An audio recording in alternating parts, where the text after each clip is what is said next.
The UNESCO expressed deep concern over the looting and destruction of the Malawi National Museum in the Upper Egyptian city of Minya, and the destruction of several monuments of religious importance, including churches, mosques in Egypt as well, and in several parts, including Fayoum and Cairo. Joining us this morning to shed more light on these events, this unfortunate events, is our dear guest, Mr. Bsam الشماع, member of the Historical Society. Thank you so much for being with us this morning, sir. Thank you for having me.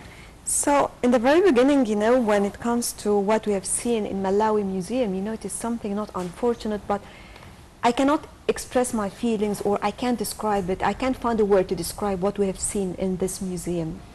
One think of words like catastrophic, crisis.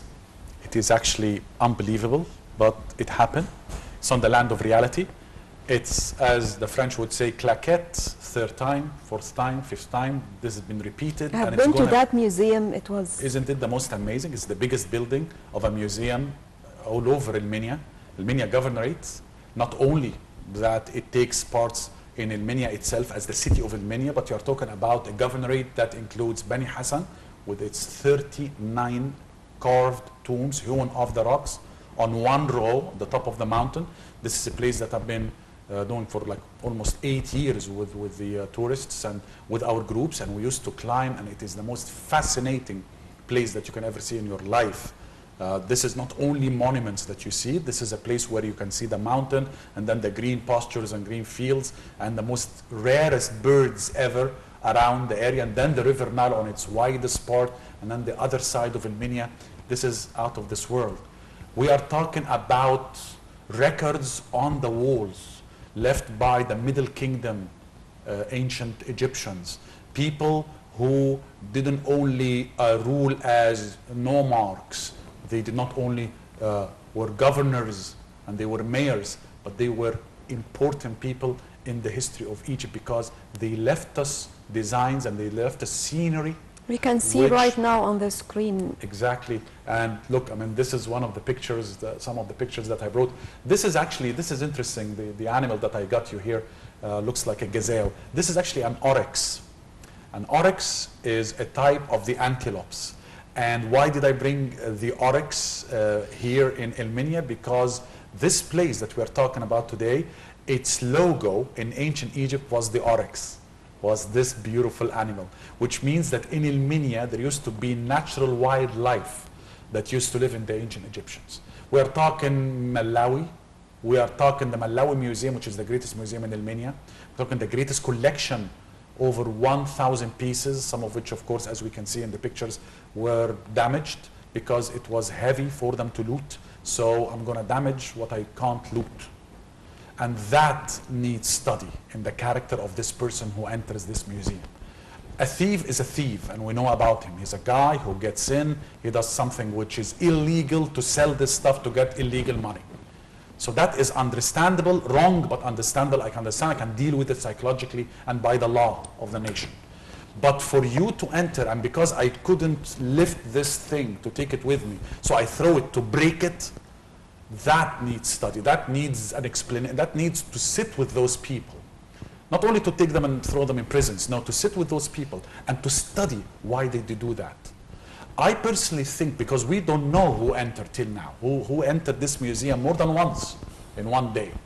And there are still question marks. I mean, there are still question marks. For example, if you go to Malawi, you've been to Malawi, you will know that the police station is not far away from the museum.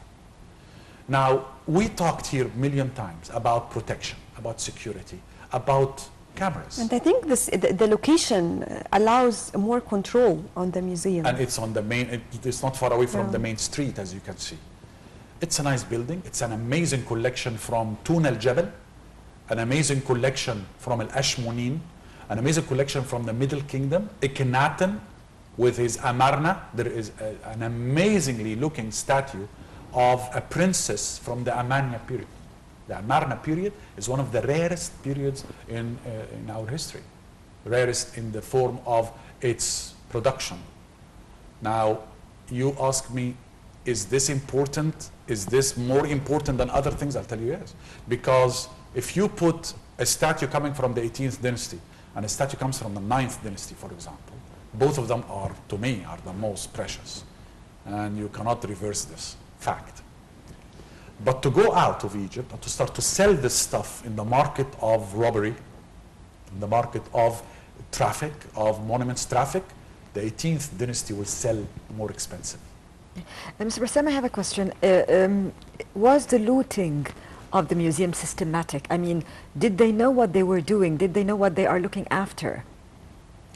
This very same question we were asked 29th when the Egyptian Museum was declared safe. 28th at night, 2011, the Egyptian Museum were looted. We all know that. But the authority came out next day and they said the Egyptian Museum is safe and nothing happened. But this is exactly the same question we kept on asking ourselves, especially when we knew that the first 18 pieces which were declared robbed and looted from the Egyptian Museum in 2011 were from, as I noticed, from the 18th dynasty. So this person who took those things, he wants to continue the collection. Did he know about the 18th dynasty? This is, plus you would like to confirm that the 18th dynasty is the most expensive of all, the most expensive monuments. Now, did we know that there will be looting? Of course, there is a great deal of lack of security. There is no security whatsoever that I would expect in a day like so, knowing that Egypt will have revolts everywhere. Now, why are we repeating the same mistake again? Number one. Number two, we asked what happened to the 160 cameras or more in the Egyptian Museum in Cairo. Where is this documented event? We didn't see that. We didn't see who looted. I want to know this guy because I want to know him. I want to see him while he's heading towards the monument to take it. Is he looking for something or is he taking anything and he's leaving? Or is he leaving this and going to that one? Is there a target or were there a target? Now, you compare this to Malawi. Malawi over 1,000 pieces. Then, as usual, some pieces start to return in the most oblivious, dramatic, mysterious way. Why are you leaving pieces beside the museum? Indeed, if a thief would like to take this stuff and sell it and then he fails in selling it, why is he returning to the museum and put it right beside? Which pieces he left? The pieces themselves were given as a figure, but they didn't tell us the nature of the pieces that was returned, but in some pictures and some photos. Now, I would like, for example, to know if the statue of the daughter of Akhenaten was returned. We're talking about Amarna because this is the most important. I'm very much interested in the arts and the architecture of the Amarna period. It's a beautiful statue. It's an amazingly well-carved statue coming from a very important part of our history. So all of these questions should be, and I'm saying, okay, what's done is done, and the harm is done. Now, what are we trying to do is, there are more museums in other places. Museums that you didn't hear of. There are museums in the oasis. There are, beside the museums, there is something else called the storage houses. Storage houses are amazingly important because they do have lots of things. This morning, a friend of ours from the Egyptian Antiquity Organization wrote something about looting in Mitrahina again. So we would just return 3 pieces from Mitrahina's looting. And Mitrahina is back again to being looted as a part of news I heard from a friend of mine this morning. So, or read. So what I'm trying to say here is this. If Malawi Museum is a museum which included things like the Middle Kingdom stuff, Greek stuff, Roman stuff, also from other parts of our history. We found coffins being destroyed. Coffins with beautiful colored hieroglyphs and beautiful colored inscriptions and so on. So are we gonna still think, okay, we are going to tell? And then the authority came out and said something very, very nice, which is, if you return the stuff, we're gonna give you a prize. That actually, we were asking for that long time ago. Let the people get encouraged to return stuff, or even if you find it while you are digging in your land. Sometimes a peasant farmer is digging in his land, he finds a monument. This is a country over a country, as we know Egypt. So encourage him to return this stuff by giving him a prize. And that happened, I think probably in the 90s or in the 2000s. That happened once or twice. We heard about that and then it stopped, it seems. obviously, because the question is, where are we going to get the money from? But you can take this stuff and make a museum and take a % of the museum and give it as a prize. Try to get this in a correct way. Because Middle Egypt, if indeed you are putting, I would say, yes, put a tank in front of each museum in this country. It's worth it. It's worth to put a tank in front of each museum. And there is one last thing I would like here to express. What happened to us? I mean, what happened to us? What happened to the Egyptians? I'll compare two cases. Remember what happened when the museum here was looted? What happened? The Egyptians went without anybody. They formed human shields around the museum. Human shields without, and I know friends of mine who did, and without anybody directing. They went in and they just made this. And they were attacked and they were harmed and everything. And they stood there. I'm saying, why did that happen in Elmenia? Because truly, psychologically, we have to study things like that. So that it doesn't come again and But maybe and because return. it was in the middle of the events. At Tahrir Square, for example.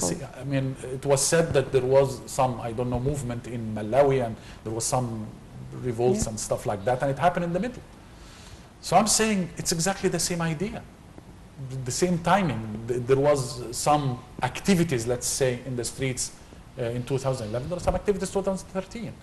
So why did not the Egyptians go down and make some shields around the Malawi Museum? This is another thing that we have to study again. Dr. Bessam al-Shamma, member of the Historical Egyptian Society, thank you so much for being with us. We have so many things to talk about. I hope you can give us some of your time next week, next Thursday, if it's possible. Thank you, sir. And this brings us to the end of this morning's edition of Breakfast Show. Thank you for joining us, and thank you for being with us on Breakfast Show.